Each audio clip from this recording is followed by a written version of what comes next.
Trading में एक setup है जो ऑलमोस्ट एवरी डे आपको देखने को मिलेगा, जिसको कहते हैं दी ICT पावर ऑफ 3।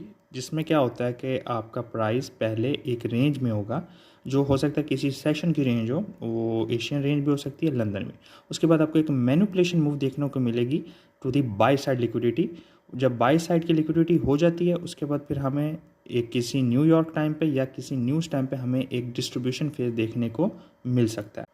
जैसे कि 6 अक्टूबर को एक एशियन एंड लंदन में मार्केट कंसोलिडेट थी, उसके बाद एक न्यूज़ ने जो है इसमें हमें यहाँ पे मैनिपुलेशन मूव देखने को दिया और फिर न्यूयॉर्क सेशन में हमें डिस्ट्रीब्यूशन मूव देखने को मिला।